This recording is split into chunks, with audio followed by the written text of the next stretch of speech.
नमस्कार दोस्तों, स्वागत है आपका लर्निफाई के यूट्यूब चैनल में। यह है अपनी भारतीय ज्योग्राफी की सीरीज़ यानी इंडियन ज्योग्राफी की सीरीज़, जिसमें आज हम देखने वाले हैं भारत की सीमाएं और उसके पड़ोसी देशों के बारे में। दरअसल ये जो अपना टॉपिक चल रहा है, इसमें हम देख रहे हैं भारत का एक सामान्य परिचय कि भारत देखिए पूरे वर्ल्ड में भारत की क्या स्थिति है, यानी कि कौन से महाद्वीप में है, क्या ये उत्तरी गोलार्ध में है कि दक्षिणी गोलार्ध में है, पूर्वी देशांतर में अगर देखा जाए देशांतर के हिसाब से तो पूर्वी गोलार्ध में है कि पश्चिमी गोलार्ध में है ना। फिर इसका विस्तार कितना है, ये सब चीज़ें हम इस चैप्टर में देख रहे हैं। पहले ही चैप्टर यही है अपना भारतीय जो अपना भूगोल है उसका। तो आज हम भारत की सीमाएं और उसके पड़ोसी देशों के बारे में जान लेते हैं। एक लेक्चर इससे पहले भी हम ले चुके हैं जिसमें भारत का सामान्य परिचय हमने देख लिया था। तो चलिए शुरू कर लेते हैं आज का लेक्चर। अगर हम आ जाएं कि भारत के जो पड़ोसी देश और भारत की सीमाएं, तो इसके ऊपर हम डिस्कस करें तो हम देख लेंगे कि समुद्र पार में भारत का सबसे निकट का पड़ोसी देश कौन सा है? श्रीलंका। कल के लेक्चर्स में मैंने बताया था। तो देखिए ये श्रीलंका सबसे पास में। देखिए इस प्रकार के स्टेटमेंट है ना, क्वेश्चन बना देते हैं। यूपीएससी स्टेटमेंट बना देती है, आपको तो लग रहा होगा सर ये क्या ये कर रहे हो। एक बार यूपीएससी ने स्टेटमेंट बना दिया था। देखिए यहाँ पर है अपने अंडमान निकोबार द्वीप। तो यूपीएससी ने स्टेटमेंट बना दिया था कि अंडमान निकोबार द्वीप से सबसे नज़दीक जो है वो कौन सा देश है। तो यहाँ पर बता दिया था कि सुमात्रा जो द्वीप है, सुमात्रा द्वीप किसका है? इंडोनेशिया का। एक ऑप्शन श्रीलंका दे दिया था, ऐसा कुछ और ऑप्शन दे दिए थे। तो लोग कंफ्यूज हो गए, क्या श्रीलंका पास में है कि सुमात्रा पास में है ना। अब इसका आंसर तो है कि सुमात्रा है सबसे पास में, यानी इंडोनेशिया सबसे पास में। परंतु अब यहाँ पर अगर देखें कि भारत के जो वह सब समुद्री पार का सबसे निकटतम पड़ोसी देश कौन सा है, तो वो है श्रीलंका। एकदम इंडिया के पास में ही है। परंतु अंडमान निकोबार के पास में सबसे कौन में है, तो वो है सुमात्रा द्वीप इंडोनेशिया का, है ना। तो ऐसे स्टेटमेंट भी बन जाते हैं। आपको लग रहा होगा कि सर क्या बकवास कर रहे हैं, ठीक है। अब ये जो श्रीलंका है, ये पाक स्ट्रेट जो है ना, जिसे जलद मरुमध्य कहते हैं हिंदी में, तो ये पाक स्ट्रेट जो है ये श्रीलंका को भारत से अलग करता है। तो देखिए ये जो है यहाँ पर आपको दिख रहा होगा, ये पास यहाँ पर दिख रहा है आपको। इसमें ये है ऊपर पाक जलद मरुमध्य या पाक जल संधि, है ना। ये है पाक जल संधि और ये है मन्नार की खाड़ी, है ना। तो ये जो पाक स्ट्रेट है, ये पाक स्ट्रेट जो है श्रीलंका को भारत से अलग करती है। अब ये स्ट्रेट क्या चीज़ होती है? तो स्ट्रेट का मतलब होता है कि ऐसा एक संकरा पानी का क्षेत्र जो दो बड़े पानी के क्षेत्रों को तो मिलाता हो और जो स्थल खंड हैं उनको अलग करता हो। जैसे मान लीजिए एक ये यहाँ पर कोई स्थलखंड है और ये यहाँ पर कोई एक स्थलखंड है, समझ गए बात अब। और यहाँ पर जो है ये इधर पूरा ये जल का स्रोत है ना। तो इस जल के स्रोत को इस जल के स्रोत से मिलाती है ये छोटा सा नैरो पास जो है। और ये वाला जो यहाँ पर अपना ये स्थल क्षेत्र और ये स्थल क्षेत्र, इन दोनों स्थल क्षेत्रों को अलग करता है ये छोटा सा क्षेत्र जो है, इसे कहते हैं जल संधि। जल संधि स्ट्रेट STRAIT स्ट्रेट या जलद मरुमध्य। समझ में आ गया आपको बात, है ना। तो ये पाक स्ट्रेट जो है ये भारत को अलग करते हैं किसे? श्रीलंका से, ठीक है। अब अगर हम देखें कि दूसरा सबसे निकटतम कौन सा देश है भारत का, तो वो है इंडोनेशिया, है ना। तो क्योंकि यहाँ पर है अपने अंडमान निकोबार द्वीप और इस अंडमान निकोबार द्वीप के पास में ही यहाँ पर है क्या? सुमात्रा द्वीप। सुमात्रा द्वीप किसका है? इंडोनेशिया का, है ना। तो दूसरा सबसे पास में देश कौन सा है? अपना इंडोनेशिया सबसे पास में अपना देश है। भारत के अगर पूर्व में देखा जाए तो देखिए ये पूर्व है, ये भारत का, ये पश्चिम है, ये उत्तर है, ये दक्षिण है। तो पूर्व में भारत के कौन सा देश है? बांग्लादेश। तो ये आपको देश दिख रहा है यहाँ पर पिंक सा, ये कौन सा देश है? बांग्लादेश। और म्यांमार। तो ये जो देश दिख रहा है अपना, ये नॉर्थ ईस्ट के लगा हुआ, ये है म्यांमार। सब चीज़ें हम डिस्कस करेंगे कि कौन से भारत के राज्य हैं जो म्यांमार से लगते हैं, कौन से राज्य जो है वो बांग्लादेश से लगते हैं। ये सब चीज़ें हम इसमें पढ़ेंगे आगे, ठीक है। अब पूर्व में देख लिया हमने कि बांग्लादेश है और यहाँ पर म्यांमार है। तो पश्चिम में कौन सा है भाई? पाकिस्तान है और ये अफगानिस्तान है। ये भी तो भारत से लगते हैं, ठीक है सर।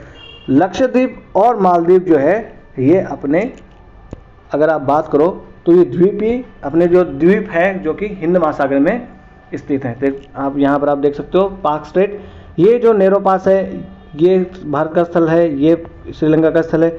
इन दोनों को बीच में से देखिए ये जो छोटा सा एक नैरो पास है ये अलग करता है, ये है पाक स्ट्रेट। और यहाँ पर ये दो जल क्षेत्रों को मिला रहा है ना, ये छोटा सा क्षेत्र इसको क्या कहते हैं, पाक स्ट्रेट या पाक जल संधि। और ये गल्फ ऑफ मन्नार यानी मन्नार की खाड़ी। तो यहाँ पर अक्सर कंफ्यूज हो जाते हैं जो नए बच्चे होते हैं, तैयारी शुरू करते हैं कि पाक स्ट्रेट ऊपर है कि गल्फ ऑफ मन्नार ऊपर है। तो ये है पीएम मतलब प्राइम मिनिस्टर। तो पीएम देखो तो ऊपर पहले क्या आएगा पी, फिर आएगा एम, तो ऊपर क्या आएगा पी मतलब पाक स्ट्रेट और एम मतलब गल्फ ऑफ मन्नार।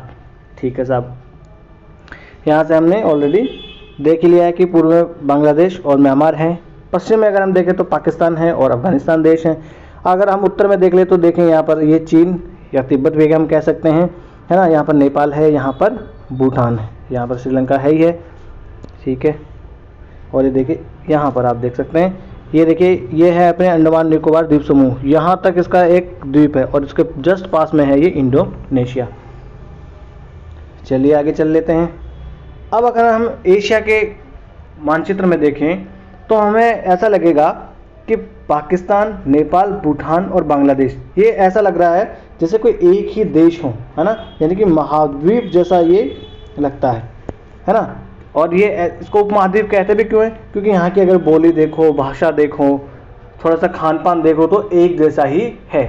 भारत का, भूटान का, आप देखोगे नेपाल का, बांग्लादेश का, पाकिस्तान का। ये तो बांग्लादेश पाकिस्तान तो पहले खैर भारत का हिस्सा थे, है ना। तो इसको मिला के क्या कहते हैं, इसको मिला के कहते हैं भारतीय उपमहाद्वीप, है ना, क्योंकि यहाँ के एक अलग ही भौतिक और सांस्कृतिक अस्तित्व है ना, जो कि शेष एशिया से इसे अलग करता है। तो हमारा खान पान और ना पहनना अगर आप देखोगे तो शेष जो एशिया है उससे अलग है, तो इसीलिए इसको कह देते हैं भारतीय उपमहाद्वीप। याद रखना, भारतीय उपमहाद्वीप में सिर्फ भारत सम्मिलित नहीं है, भारतीय उपमहाद्वीप में पाकिस्तान है, यहाँ पर नेपाल है, भूटान है, बांग्लादेश है और इंडिया है ना। ये देखिए ये अपना है अंडमान निकोबार द्वीप जो कि बंगाल की खाड़ी में है, और ये है अरब सागर, और ये है यहाँ पर अरब सागर में लक्षद्वीप, और लक्षद्वीप के दक्षिण में है मालदीव एकदम पास में ही, है ना। तो आपको याद रखना है बंगाल की खाड़ी में तो क्या है अंडमान निकोबार द्वीप, और अरब सागर में क्या है लक्षद्वीप, है ना, ये भी आपको याद रख लेना है। अब अगर हम आ जाएं कि भारत में अगर द्वीप देखें हम तो टोटल 247 द्वीप जो है वो भारत में हैं, और इन 247 द्वीपों में ज़्यादातर द्वीप जो है वो कहाँ पर है, बंगाल की खाड़ी में। 204 जो द्वीप है वो बंगाल की खाड़ी में है, और अरब सागर में तो मात्र 43 द्वीप ही हैं। ये अरब सागर है देखिए, है ना। तो स्टेटमेंट ऐसा भी बन सकता है कि भारत के अधिकतर द्वीप बंगाल की खाड़ी में अवस्थित हैं, है ना। फिर यूपीएससी वो खेला खेलती है, क्या था, एक पेड़ सही है, दो पेड़ सही है, तीन पेड़ सही है, तो आप एलिमिनेट भी नहीं कर पाओगे। इस प्रकार के देखिए एनालिसिस वाले क्वेश्चन आपको याद रखने पढ़ेंगे, और ये हर कोई आदमी ऐसा एनालिसिस कर भी नहीं पाता और पढ़ा भी नहीं पाता है। आपको पता ही है यूट्यूब पे पढ़ाने के नाम पे कितनी बकवास होती है। तो अधिकतर जो अपने अगर द्वीप देखें वो किस में है, बंगाल की खाड़ी में हैं। अरब सागर में तो बहुत कम द्वीप हैं, मात्र 43 द्वीप ही हैं। उन 43 द्वीप में से 36 द्वीप जो है वो तो लक्षद्वीप के ही हैं, यानी लक्षद्वीप कितने द्वीपों से मिलकर बना है, 36 द्वीपों से मिलकर बना है लक्षद्वीप। ये याद रखना है। लक्षद्वीप अभी देखिए न्यूज़ में भी है ना। अभी मालदीव और लक्षद्वीप वाले जो है कंट्रोवर्सी शुरू हो गई थी, इसलिए पूछा भी जा सकता है कि लक्षद्वीप कितने द्वीपों से मिलकर बना है, 36 द्वीपों से मिलकर बना है लक्षद्वीप। और आगे जब हम भारत का भौतिक संरचना पढ़ रहे होंगे, जिसमें हम द्वीपों के बारे में, भारत के मैदानों के बारे में, पहाड़ों के बारे में, है ना, पठार के बारे में सब डिस्कस करेंगे ना, तब और इन द्वीपों के बारे में अच्छे से जानकारी हासिल करेंगे। ठीक है, अब यहाँ पर एक आता है 10 डिग्री चैनल जो है वो अंडमान को निकोबार द्वीप समूह से अलग करता है। ऐसा क्वेश्चन यूपीएससी ने एक बार पूछ लिया था। तो देखिए अंडमान निकोबार द्वीप समूह, आपको तो लगेगा कि एक ही है, पर एक नहीं है, ये अलग अलग द्वीप समूह। देखिए ऊपर जो है ये आपको दिख रहा है अंडमान, और नीचे आपको दिख रहा है ये है निकोबार। तो इस अंडमान को ये पूरा यहाँ से लेकर और इस निकोबार को द्वीप को अलग करता है कौन, 10 डिग्री चैनल। अब आप कहोगे सर ये 10 डिग्री चैनल क्या है, तो 10 डिग्री यहाँ से अक्षांश होकर गुजरता है, इसलिए इसको 10 डिग्री चैनल कहते हैं, है ना। और ये है पोर्ट ब्लेयर, अंडमान निकोबार की राजधानी, जो कि कहाँ पर है, अंडमान द्वीप में है। ठीक है, अब ये नॉर्थ अंडमान है, ये मिडिल अंडमान है, ये लोअर अंडमान है, फिर यहाँ पर लिटिल अंडमान है। इन सब के बारे में भी हम डिस्कस करेंगे कब, जब इन द्वीपों के बारे में हम अच्छे से जानकारी हासिल कर रहे होंगे, है ना। यहाँ पर देखिए, आप देख सकते हैं ये है लक्षद्वीप, ये पूरा अपने ऊपर की तरफ जो है ये लक्षद्वीप है। ये लक्षद्वीप क्या हो गया, माफ़ कीजिएगा, ये लक्षद्वीप है अपने पूरे। ये छोटा सा आपको द्वीप दिख रहा होगा यहाँ पर एक, ये द्वीप, ये इसे कहते हैं मिनिकॉय, है ना, एक अकेला सा रह गया। और ये जो है ये पूरा क्या बना हुआ है, ये बना हुआ है मालदीव, ये अलग देश है ना। तो ये जो मिनिकॉय द्वीप और ये मालदीव है, यहाँ से भी एक चैनल गुजरता है 8 डिग्री चैनल। तो 8 डिग्री चैनल किस किस को अलग करता है, मिनिकॉय जो कि लक्षद्वीप का पार्ट है, और मालदीव को जो अलग करता है उसे कहते हैं 8 डिग्री चैनल। और आप देखिए इस मिनिकॉय और जो शेष लक्षद्वीप रह गया, इसके बीच में भी गैप है, ये वाला गैप तो आपको दिख रहा होगा। मैं पेन चेंज कर लेता हूँ एक बार, यहाँ पर देखिए, मैं इस वाले पेन से लेता हूँ। ये तो अपना क्या है, मिनिकॉय है, आपको याद होगा। तो ये शेष अपना क्या है, लक्षद्वीप। तो इस मिनिकॉय को और शेष लक्षद्वीप को भी एक अलग करता है एक चैनल, जिसको कहते हैं 9 डिग्री चैनल। समझ में आ गया आपको बात, तो इसे कहते हैं 9 डिग्री चैनल। और फिर से एक बार रिपीट कर दूं, ये मिनिकॉय और ये लक्षद्वीप पूरा, इसको अलग करने वाला ये चैनल है, इसे कहते हैं 8 डिग्री चैनल। तो ये भी हमने डिस्कस कर लिया। आगे चल लेते हैं, यहाँ से आप देख सकते हो, है ना, कि ये है 9 डिग्री चैनल, जो कि ये मिनिकॉय है, और मिनिकॉय को ये शेष जो लक्षद्वीप बच गया इससे अलग करता है ये 9 डिग्री चैनल। और ये मिनिकॉय को 8 डिग्री चैनल जो है, ये 8 डिग्री चैनल यहाँ पर लिखा हुआ, देखिए ये 8 डिग्री चैनल यहाँ पर लिखा हुआ है, 8 डिग्री चैनल, क्योंकि इसके नीचे क्या है, मालदीव। तो यहाँ पर हम अगर सीधा अगर एक बार डिस्कस कर लें फिर से, तो मैं यहाँ पर आपको बता दूँ, सबसे पहले 8 डिग्री चैनल। 8 डिग्री चैनल किसको, मिनिकॉय को अलग करता है, किससे, मालदीव से। ठीक है साहब। अब इसके ऊपर आ जाओ, 9 degree channel. 9 degree channel, 9 degree channel जो है ये किसको किसको अलग करता है, तो ये एक तरफ तो मिनिकॉय आ गया, मिनिकॉय को किससे अलग कर देगा, तो शेष लक्षद्वीप है उससे अलग कर देता है। ठीक है ना। फिर अब आ जाएगा एक 10 डिग्री चैनल, जो कि अंडमान द्वीप समूह को निकोबार द्वीप समूह से अलग करता है। किससे, निकोबार द्वीप समूह से अलग करता है 10 डिग्री चैनल। तो ये 3 चैनल मैंने आपको बता दिए, ये आपको याद रख लेने हैं। ठीक है साहब, आगे आ जाते हैं। आगे क्या कह रहा है, भारत की जो सीमा रेखा है अपनी, कितनी है, 15,200 किलोमीटर की रेखा। इसमें से 15,106 किलोमीटर की सीमा रेखा जो है वो 92 जिलों और 17 राज्यों से ही होकर गुजरती है। ठीक है ना। बाद में भारत की जो तट रेखा है 7516 किलोमीटर, वो 13 राज्यों और संघ शासित क्षेत्रों से होकर गुजरती है, यानी इनको छूती है। 13 राज्यों में देखिए, आप देख सकते हैं यहाँ पर, जब ये गुजरात है, गुजरात को छूती है, ये महाराष्ट्र है, ये यहाँ पर गोवा है, ये कर्नाटका है, ये केरल है, यहाँ पर क्या है, तमिलनाडु, आंध्र प्रदेश, ओडिशा, पश्चिमी बंगाल, है ना। ये अपने क्या हो गए, जो कि समुद्र को छूने वाले राज्य। तो राज्य कितने हो गए, आपको ये मैप जो है इंडिया का एकदम पूरा आंखों में बसा लेना है। और मैं इतनी बार मैप लगाऊंगा अपने इसमें, पढ़ाते पढ़ाते आपको याद हो जाएगा, अलग से बैठ के याद करने की जरूरत है भी नहीं। और मैप देखिए, कोई एक दिन का खेल नहीं है कि आप एक दिन लेके बैठ जाओगे याद कर लोगे। जब भी आपको ऐसा लगे, जैसे कि न्यूज़ में आपने देखा त्रिपुरा, आप खोलो भारत का मैप, त्रिपुरा देखो कि त्रिपुरा कहाँ पर है ना। आपको मैप सुना मध्य प्रदेश, आप देखो, खोलो मैप भारत का, मध्य प्रदेश देखो कहाँ, ऐसा ही याद होगा, है ना। ऐसा ही जो है वर्ल्ड मैप पे लागू होता है। आपको आपके दिमाग में आपने सुना कि यूक्रेन, तो आपके दिमाग में एक मैसेज जाना चाहिए कि मैप खोलो और यूक्रेन देखो। भाई एटलस नहीं है तो मोबाइल में खोल के देखो, है ना।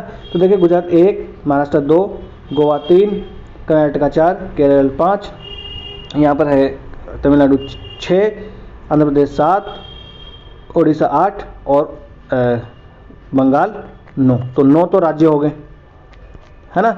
बाकी के यहाँ पर क्या है, जो द्वीप है वो भी है, जैसे कि अंडमान निकोबार द्वीप हो गया। यहाँ पर अपना एक कौन सा यहाँ पर वो है, माहे, यनम, पांडिचेरी जो है, तो पांडिचेरी हो गया, यहाँ पर लक्षद्वीप हो गया, यहाँ पर दादर नागर हवेली वगैरह हो गए। तो इस प्रकार से मिलकर 13 राज्य और संघ शासित प्रदेश। अब देखिए, एक चीज़ और याद रखने वाली है, दादर नागर हवेली और दमन दीव, अब इनको एक ही संघ शासित प्रदेश बना दिया गया है। पहले अलग अलग हुआ करते थे, है ना। यानी कि पहले 9 संघशासित प्रदेश हुआ करते थे, 7 हुआ करते थे संघशासित प्रदेश, फिर उसको यूटी 2 बना दिया गया, जम्मू कश्मीर और लद्दाख तो 9 हो गए थे, परंतु इसको दादर नगर हवेली दमन दीव को एक जगह मिला दिया गया, इसलिए हमारे पास संघशासित प्रदेश कितने रह गए, 8 रह गए। ठीक है साहब। अब अगर देखें तो मध्य प्रदेश, छत्तीसगढ़, झारखंड, दिल्ली, हरियाणा और चंडीगढ़, अगर इनको छोड़ दिया जाए तो देश के सारे राज्य और संघशासित प्रदेश अंतर्राष्ट्रीय सीमा या तटरेखा को छूते हैं, है ना। या तो वो अंतर्राष्ट्रीय सीमा को छूता है या तो वो तटरेखा को छूता है, अगर इन राज्यों को और संघशासित प्रदेशों को छोड़ दिया जाए। जैसे कि मध्य प्रदेश, देखो ये मध्य प्रदेश, ये ना तो तटरेखा से लग रहा है ना ही किसी इंटरनेशनल बॉर्डर से लग रहा है। ये छत्तीसगढ़, देखिए ये छत्तीसगढ़ यहाँ पर, तो ना ही तो ये तटरेखा से लग रहा है और ना ही ये देखिए कहाँ कोई इंटरनेशनल बॉर्डर से लग रहा है। तो ये देखिए इस प्रकार के क्वेश्चन भी यूपीएससी पूछ सकती है कि लैंडलॉक्ड कौन सा है ना। ये राज्य आपके दिमाग में रहने चाहिए। एक बार यूपीएससी में ऐसा ट्रेंड आया था, 2-3 साल ऐसे क्वेश्चन पूछे थे कि आपको केरला से जाना है पश्चिम बंगाल, तो कितने राज्यों से होकर गुजरना पड़ेगा, मिनिमम कितने राज्य हो सकते हैं, है ना। तो आपको फिर आप देखते हैं कि कर्नाटक होके जा सकता है, आंध्र प्रदेश होके जा सकता है, फिर उड़ीसा, फिर पश्चिम बंगाल, ऐसे। तो वो आपको दिमाग में ये मैप पूरा होना चाहिए। तो हम देख रहे थे छत्तीसगढ़, छत्तीसगढ़ भी नहीं लगता। फिर देखिए झारखंड, तो देखिए ये रहा झारखंड यहाँ पर, तो झारखंड भी देखिए ना तो तटरेखा लगती है ना ही कोई इंटरनेशनल बॉर्डर। फिर है दिल्ली, तो देखिए यहाँ पर है दिल्ली, छोटा सा, ये देखिए यहाँ दिल्ली भी कहीं नहीं लगता। हरियाणा, तो देखिए ये हरियाणा है, ये तो हरियाणा भी कहीं नहीं लगता। चंडीगढ़, तो चंडीगढ़ देखिए ये यहाँ पर छोटा सा चंडीगढ़ है, तो चंडीगढ़ भी कहीं नहीं लगता। इनको छोड़ दिया जाए तो बाकी सारे राज्य ऐसे हैं जो कहीं ना कहीं किसी न किसी उससे लग ही रहे हैं। और इसमें थोड़ा सा डेटा जो है वो पुराना है, तो यहाँ पर तेलंगाना भी एक ऐसा राज्य है जिसका ना तो इंटरनेशनल बॉर्डर लगता है ना ही वो किसी तटरेखा से लगता है। बाकी सारे राज्य ऐसे हैं जो कहीं ना कहीं इंटरनेशनल बॉर्डर या तटरेखा से लगते हैं। हाँ, चाहिए आपको इसे उठा के देख लीजिए, राजस्थान का देखिए लगता है, आपको तमिलनाडु तो देखिए तमिलनाडु का लगता है, आपका हो बंगाल तो बंगाल का देखिए लगता है, आपको हो कि त्रिपुरा तो देखिए ये त्रिपुरा का यहाँ पर इंटरनेशनल बॉर्डर लग रहा है, आपको हो कि नागालैंड तो देखिए ये नागालैंड का म्यांमार से लग रहा है ना। आपको आसाम तो देखिए आसाम का ये रहा, यहाँ पर भूटान से लग रहा है ना। तो ये सब चीज़ें भी आपको याद रख लेना है। वैसे अगर आपको भारत का मैप पूरी तरीके से याद हो गया ना, कि आंख बंद करो और भारत का मैप आपकी आंखों के सामने खुल जाए, तो फिर ये सब चीज़ें एक एक आपको याद रखने की ज़रूरत नहीं पड़ेगी। आगे आ जाते हैं, 1 मिनट में पानी पी लूँ। अब अगर हम देखें उत्तर पश्चिम में, तो भारत के उत्तर पश्चिम में पाकिस्तान और अफगानिस्तान देश हैं। यहाँ देखिए आपको इधर पता लगेगा, यहाँ देखिए कहाँ गया, यहाँ उत्तर पश्चिम में है ना, ये उत्तर हो गया, तो ये उत्तर पश्चिम में ये पाकिस्तान और ये अफगानिस्तान में। देखिए थोड़ा सा यहाँ अफगानिस्तान लगता है, पाकिस्तान ऑक्यूपाइड कश्मीर में। मैप का इस्तेमाल मैं इसीलिए ज़्यादा कर रहा हूँ कि आप अगर कम से कम इसमें देखोगे, आप काम चोरी अगर कर भी लो तो कम से कम यहाँ तो आप देख पाओगे एटलीस्ट एक बार तो, है ना। उत्तर में देखिए अपने चीन है, यहाँ पर चीन लगा हुआ है, नेपाल है और भूटान है, अभी ऑलरेडी मैंने आपको बताया। पूर्व में म्यांमार और बंगाल है, बांग्लादेश है। मन्नार की खाड़ी और पाक जल मरुमध्य जो है, इनके बारे में मैंने ऑलरेडी आपको बता दिया, ये भारत को श्रीलंका से अलग करते हैं। भारत के उत्तर में हिमालय पर्वत जो है वो सीमा बनाता है, इस प्रकार से पूरा हिमालय पर्वत जो है वो बना हुआ है भारत के उत्तर में। ठीक है साहब, ये भी हमने डिस्कस कर लिया। यहाँ पर देखिए मस्ताग, अगली, कुनलुन, काराकोरम और ये सब जो पर्वत श्रृंखलाएं हैं जम्मू कश्मीर की सीमा बनाती है। तो यहाँ पर देखिए ये है कुनलुन शान माउंटेन रेंज, है ना। ये पूरी पामीर घाट यहाँ पर है, पामीर घाट से यहाँ पर हिंदू कुश पर्वत जाते हैं, यहाँ से जो है वो कुनलुन शान पर्वत जो है चाइना में है, वो उधर जाते हैं। अब यहाँ पर आ जाए सबसे पहले भारत में, तो काराकोरम एरी, फिर ये लद्दाख रही इसके नीचे, फिर ये जास्कर रही, है ना। तो ये काराकोरम, लद्दाख और जास्कर, ये आगे भी हम डिस्कस करेंगे, फिर अभी भी आपके एक थोड़ा सा कान में पड़ा रहे तो बढ़िया रहेगा। ये काराकोरम, लद्दाख और जास्कर, ये जो 3 श्रेणियां हैं, ये वास्तविकता में हिमालय का पार्ट नहीं है ना। जिसे हम हिमालय में कहते हैं ना, ग्रेट हिमालय, मध्यम हिमालय और शिवालिक, तो उसमें ये जो है किसका पार्ट है, ये ट्रांस हिमालय का पार्ट है, ट्रांस हिमालय का पार्ट है ये काराकोरम, लद्दाख और जास्कर। इनका याद करने का तरीका भी मैं आपको बताऊंगा, क्योंकि यूपीएससी यहाँ से भी क्वेश्चन पूछती है कि इसका क्रम पूछ लेगी कि उत्तर से लेकर दक्षिण की ओर उनका क्रम लगाइए, है ना। तो ये काराकोरम, लद्दाख और ये जास्कर श्रेणियाँ हमने देख ली है ना। यहाँ पर आ जाए तो देखिए ये पूरी कैलाश श्रेणी यहाँ पर बनी हुई है ना, ये कैलाश रेंज बनी हुई है। और इस कैलाश रेंज में यहाँ पर है मानसरोवर लेक, और इस मानसरोवर लेक से जो है बहुत सारी नदियाँ निकलती है, जिसमें कि ब्रह्मपुत्र हो गया, सतलज हो गया, इस प्रकार से यहाँ पर वो नदियाँ भारत से जो बहने वाली यहाँ से निकलती है। ठीक है, ये हमने देख लिया। और इसके पूर्व में देखा जाए, इन सब के पूर्व में इधर देखा जाए तो ये क्या है, ये सब है तिब्बत का पठार, जिसे संसार की छत भी कहा जाता है ना। तो ये तिब्बत का पठार है। और मानसरोवर झील और कैलाश पर्वत जो है वो यहीं पर है, ये कैलाश रेंज है ना यहाँ पर। ठीक है, ये है मानसरोवर झील यहाँ पर, जो कि तिब्बत चीन में है। ये देख लीजिए यहाँ पर आप, ये माउंट कैलाश यहाँ पर है। ये पूरा का पूरा तिब्बत का पठार आपको दिख रहा है पहले पीले पीले में, है ना। और यहाँ से देखिए ये इंडस नदी निकलती है, यानी सिंधु नदी, ये सतलज नदी, और ये जो यारलोंग जांगपो जिसे कहते हैं, ये भारत में आगे ब्रह्मपुत्र कहलाती है। ये भी कहाँ से निकलती है, ये भी यहीं से निकलती है, मानसरोवर झील से ही। नदियों के बारे में, सबके बारे में हम आसान आगे और डिस्कस करते रहेंगे जब इनका चैप्टर आएगा अपना। ठीक है सब। अब देखें, भारत की जो सीमा है वो दक्षिण पूर्व और पूर्व की ओर मुड़ जाती है। तो यहाँ से देखिए भारत की सीमा अगर हम मोटा मोटा ले ले तो यहाँ से इंडस रिवर से ऐसा लेके, पेन में एक बार दूसरा ले लूँ, यहाँ से इंडस रिवर से ऐसा लेके ये यहाँ पर पहाड़ ऐसे मुड़ जाते हैं। तो यहाँ से इंडस रिवर से लेके अपना सीमा रेखा इस प्रकार से ब्रह्मपुत्र तक इस प्रकार आ जाता है। यहाँ है नामचा बरवा और यहाँ पर है नंगा पर्वत। देखिए इतनी ठंड में भी बेचारा पर्वत नंगा है, कोई इसे कपड़े भी नहीं पहना था। ठीक है ना। यहीं पे है अपने भारत की सबसे बड़ी ऊंची चोटी K2, जिसे गॉडविन ऑस्टिन भी कहा जाता है ना। जो आप सुने होंगे एवरेस्ट जो है हिमालय की सबसे ऊंची चोटी, वो भारत में नहीं है, वो नेपाल में है। भारत की सबसे ऊंची चोटी है K2 गॉडविन ऑस्टिन। ठीक है साहब, जो कि हिमालय का भाग नहीं है ये K2 गॉडविन ऑस्टिन।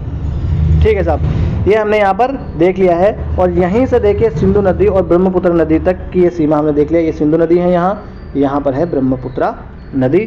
और ये जो रेखा है यहाँ पर, ये जो सीमा रेखा, ये जो है ये कितनी है, 2500 किलोमीटर लंबी ये रेखा इनके बीच में है। और यहीं पर नेपाल और भूटान जैसे देश हैं, है ना। देखिए ये भूटान है और ये नेपाल है।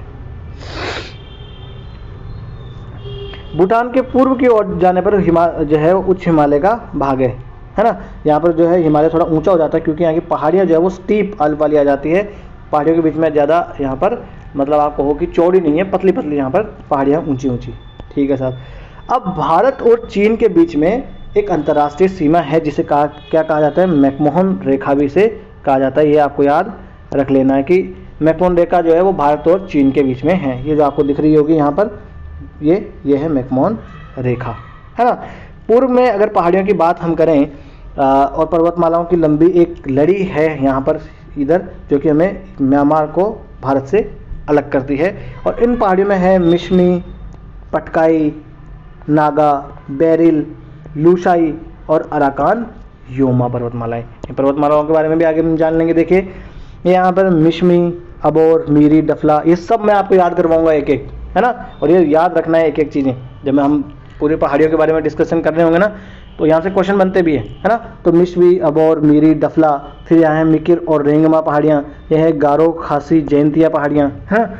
यहाँ पर आ जाता है पटकाई बूम, ये है नागा पहाड़ियाँ। और यहाँ पर आ जाता है मिजो पहाड़ियाँ, या जिन्हें लूशाई पहाड़ियाँ भी कहते हैं। तो पटकाई बूम, नागा पहाड़ियाँ, मिजो पहाड़ियाँ, और यहीं पर है अराकान योमा, है ना। ये पूरी जारी आगे अराकान योमा, जो अंडमान निकोबार है वो इन्हीं अराकान योमा पहाड़ियों का पार्ट है ना। ये म्यांमार से होकर गुजरती है अराकान योमा। तो इस प्रकार से ये पहाड़ियाँ जो है पटकाई बूम, नागा, मिजो, लूसाई, अराकान योमा, ये म्यांमार को भारत से अलग कर देते हैं। ठीक है साहब, ये भी हमने देख लिया। ये देख सकते हैं आप अराकान योमा, और ये अराकान योमा आगे चलकर ये जो है ये अंडमान निकोबार इन अराकान योमा का ही पार्ट है, क्योंकि यहाँ पर तो थोड़ी ये सबमर्ज हो जाती है पानी के नीचे, परंतु यहाँ पर जब ऊपर की तरफ निकलाती है तो वो क्या बन जाते हैं, हमारे अंडमान निकोबार द्वीप समूह बन जाते हैं। आगे चल लेते हैं। अब जब बात हो ही रही है सीमा रेखाओं की, तो हमने देख लिया कि भाई मैकमोहन रेखा है वो चाइना और भारत के बीच में है ना। तो पाकिस्तान और भारत के बीच में कौन सी है फिर, तो पाकिस्तान और भारत के बीच में है रेड क्लिफ लाइन, है ना। ये है सर रेड क्लिफ, तो इन्होंने इस रेखा को खींचा था, इसलिए इसका नाम रेड क्लिफ लाइन रख दिया। तो देखिए भारत और बांग्लादेश के बीच में भी कहे ना, तो भी रेड क्लिफ लाइन ही है। क्यों? क्योंकि भारत और पाकिस्तान तो पहले थे, पाकिस्तान और बांग्लादेश तो पहले एक ही हुआ करते थे। जब भारत से अलग हुए थे तब तो तो ये रेड क्लिफ लाइन जो है वो बांग्लादेश या भारत कह लो, या आप कह लो कि भैया पाकिस्तान और भारत के बीच में है रेड क्लिफ लाइन। तो एक और अपना पड़ोसी देश बच गया। कौन सा पड़ोसी देश बच गया? वो अफगानिस्तान। तो अफगानिस्तान के और भारत के बीच में कौन सी रेखा है? तो भारत और अफगानिस्तान के बीच में, भारत और अफगानिस्तान के बीच में हुआ करती थी डूरंड रेखा। डूरंड रेखा, ये देखिए डूरंड रेखा। अब मैं ये क्यों कह रहा हूँ कि हुआ करती थी? क्योंकि मैंने आपको बताया था 1919 की गंडमक की संधि, गंडमक की संधि, जब मैं आपको एंग्लो अफगान वार पढ़ा रहा था तो मैंने आपको बताया था कि गंडमक की संधि हुई थी। अगर आपने इतिहास नहीं पढ़ा मुझसे तो एक बार जाके देखना एंग्लो अफगान वार वाले में। तो वहाँ पर गंडमक की संधि के द्वारा ही ये जो है ये डूरंड रेखा खींच दी जाती है। तो 1919 में तो भारत और पाकिस्तान एक ही हुआ करते थे, तो तब ये रेखा किसके बीच में थी? तब ये जब रेखा खींची गई थी तो ये रेखा अफगानिस्तान और भारत के बीच में हुआ करती थी। परंतु जब भारत का विभाजन हो गया तो ये रेखा आज के टाइम पे किसके बीच में है? पाकिस्तान और अफगानिस्तान के बीच में। तो डूरंड रेखा के बारे में याद रखना। मान लीजिए स्टेटमेंट ऐसा भी बन जाए कि ये रेखा खींची गई थी भारत और अफगानिस्तान के बीच में, तो हाँ ये स्टेटमेंट सही हो जाएगा, है ना। परंतु अभी किन देशों के बीच में है? अभी है अफगानिस्तान और पाकिस्तान के बीच में। अब जब हमने मैप खोल ही लिया है तो कुछ शहरों के नाम भी देख लेते हैं, जैसे मजार शरीफ ये अफगानिस्तान में है, काबुल अफगानिस्तान में, कंधार अफगानिस्तान में, हेरात भी जो है अफगानिस्तान में है, ये लाहौर, इस्लामाबाद, क्वेटा और हैदराबाद भारत में नहीं है, पाकिस्तान में भी हैदराबाद है। देखिए मजार शरीफ के बारे में एक बार यूपीएससी ने क्वेश्चन पूछ लिया था कि मजार शरीफ कौन से देश में है, पाकिस्तान में, अफगानिस्तान में। लोग कंफ्यूज हो गए थे और पाकिस्तान में लगा दिया था। लोगों को लगा मजार शरीफ ऐसे कुछ शरीफ वगैरह मजार वगैरह तो कहाँ होगी, पाकिस्तान में, क्योंकि मजार शरीफ पर आतंकवादी हमला हो गया था इसलिए ये न्यूज़ में आ गया था। तो ये हमने देख लिया है, ठीक है साहब। अब अगर हम कहें कि भारत और पाकिस्तान की सीमा को स्पर्श करने वाले राज्य कौन कौन से हैं, तो ऐसे याद करने से नहीं होगा, मैप में याद करते हैं। देखिए ये है यहाँ पर जम्मू कश्मीर, यहाँ पर आ जाएगा अपना पंजाब, ये है राजस्थान और ये है गुजरात, है ना। तो कितने राज्य हो गए? कश्मीर, पंजाब, राजस्थान और गुजरात। 4 राज्य ऐसे हैं जो भारत और पाकिस्तान से सीमा बनाते हैं। परंतु अब ये हैं अपना लद्दाख और जम्मू कश्मीर को अब बना दिया गया अलग यूनियन टेरिटरी। तो लद्दाख देखिए, लद्दाख जो है इसकी सीमा जाती है ऐसे, है ना। तो ये ऊपर वाला है लद्दाख, ये जम्मू कश्मीर इतना सा यूनियन टेरिटरी है। तो आज के टाइम में अगर यूनियन टेरिटरी को भी गिने तो लद्दाख, जम्मू कश्मीर, पंजाब, राजस्थान और गुजरात लगते हैं किससे? पाकिस्तान से, ठीक है साहब। अब अगर हम बात कर लें कि अफगानिस्तान से कौन सा लगता है, तो अफगानिस्तान से जब तक ये यूनियन टेरिटरी नहीं बनाई गई थी जम्मू कश्मीर को, तब तक अफगानिस्तान से लगता था जम्मू कश्मीर, क्योंकि पूरा एक ही था। परंतु आज जो है वो जम्मू कश्मीर अफगानिस्तान से नहीं लगता है, लद्दाख लगता है, क्योंकि ये रेखा जो है यहाँ से है, ये पूरा लद्दाख ऊपर वाला। तो लद्दाख यूनियन टेरिटरी जो है वो लगती है, स्पर्श करती है सीमा किससे? अफगानिस्तान से, ठीक है साहब। अब चीन के साथ कौन से हैं, तो चीन से हम देख लेते हैं, ये आ गया लद्दाख। अब जम्मू कश्मीर नहीं आएगा इसमें, देखिए ये पुराना डेटा है इधर। अब जम्मू कश्मीर नहीं आएगा क्योंकि जम्मू कश्मीर अब तो यूनियन टेरिटरी बन गया है ना। तो अब लद्दाख यहाँ आ गया, ये हिमाचल प्रदेश है, ये उत्तराखंड है, ये यहाँ पर सिक्किम है और ये यहाँ है अरुणाचल प्रदेश। तो लद्दाख, हिमाचल प्रदेश, उत्तराखंड, सिक्किम, अरुणाचल प्रदेश, ये किससे लगते हैं? चीन से लगते हैं, ठीक है। अब मिजोरम से कौन कौन से लगते हैं, तो देखिए म्यांमार से कौन कौन से लगते हैं, तो ये यहाँ पर है अरुणाचल प्रदेश, ये नागालैंड, ये मणिपुर, ये मिजोरम, ये किससे लगते हैं? लगते हैं किससे? म्यांमार से, है ना। अरुणाचल, नागालैंड, मणिपुर और मिजोरम 4 राज्य जो हैं ये लगते हैं किससे? अरुणाचल प्रदेश, म्यांमार से। उसके बाद में देख लेते हैं बांग्लादेश से। तो बांग्लादेश में अगर देखें हम तो देखिए ये यहाँ पर है मिजोरम, है ना, ये वाइट यहाँ पर दिख रहा है, ये भी बांग्लादेश है। यहाँ पर है त्रिपुरा, त्रिपुरा के बाद में देखिए यहाँ पर है मेघालय, यहाँ पर है आसाम, है ना, और ये है पश्चिम बंगाल। तो इतने सारे राज्य लगते हैं बंगाल से। तो मिजोरम, त्रिपुरा, आसाम, मेघालय और पश्चिम बंगाल, यानी 1, 2, 3, 4 और 5 जो राज्य हैं वो लगते हैं बांग्लादेश से, है ना। इस प्रकार से हमने कौन कौन से राज्य जो है कौन कौन से देशों से सीमा बनाते हैं ये हमने देख लिया। एग्जाम में अगर आ भी जाओ, आपको ऐसे याद रट के नहीं जाना कि 5 लगते हैं कि 4 लगते हैं। आ भी जाए तो आपको 2 मिनट 30 सेकंड लगेगी आपको दिमाग में, अगर आपको मैप याद है तो कि ये राज्य लगता है, ये राज्य लगता है, ये राज्य लगता है, कैलकुलेट करके आप बता दो, है ना। हर चीज़ रटने की नहीं होती है, कुछ चीज़ें समझने की भी होती है। तो ये हमने पूरा भारत के बारे में पूरा एक इंट्रोडक्शन जो है वो पूरा देख लिया है ना। अगर अब हम एक बार और डिस्कस करना चाहें,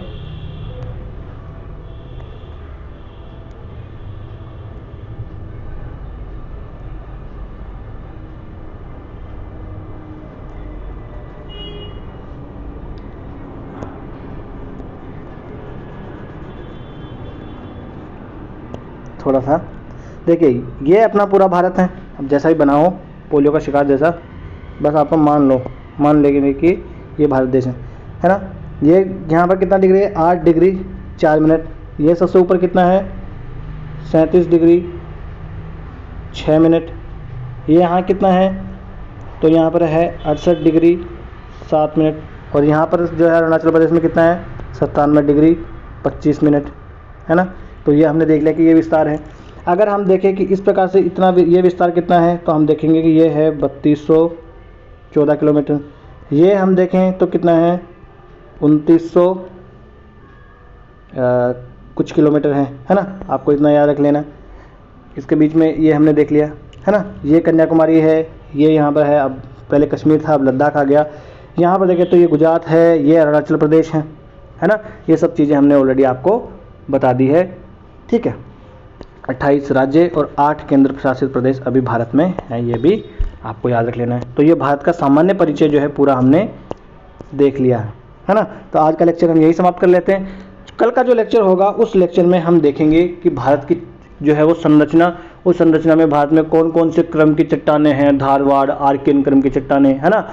इस प्रकार के बारे में, जो चट्टानों के बारे में और ये भारत के जो संरचना है उसके बारे में जानेंगे कल के लेक्चर में। वो भी बहुत इंपॉर्टेंट है। और ये जो 2 लेक्चर्स मैंने भारत का सामान्य परिचय वाले बनाए हैं, ये भी बहुत इंपॉर्टेंट है। यहाँ से हर 1-2 साल में क्वेश्चन बनते हैं और बड़े टेक्निकल क्वेश्चन, कंसेप्ट वाले क्वेश्चन बनते हैं। यूपीएससी कहाँ से निकाल के बना लेती है, किस प्रकार के कंपैरिजन करवा सकती है, विश्लेषण करवा सकती है, हर एक एंगल से मैंने आपको बता दिया है। माना कुछ एंगल छूट भी सकते हैं, परंतु इतने एंगल तो आप कम से कम कवर कर ही लेना। तो आज का लेक्चर यहीं समाप्त कर देते हैं।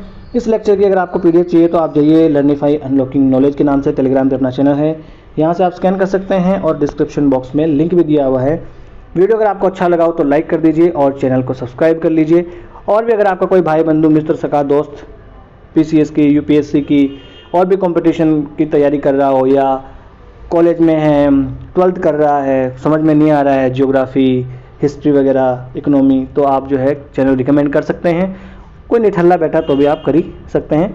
और आपको कोई सलाह लेनी हो या कोई सलाह देनी हो कि सर ये चीज़ छूट गई, ये बता दीजिए, या मेरी ये दिक्कत आ रही है पढ़ने में, कौन सी किताब पढूं, कुछ भी आपकी कोई भी दिक्कत हो तो आप हमें कमेंट बॉक्स में लिख सकते हैं। और बड़े ही लोकतांत्रिक ढंग से हम अपने इस छोटे से परिवार को आगे बढ़ाएंगे। नमस्ते, धन्यवाद।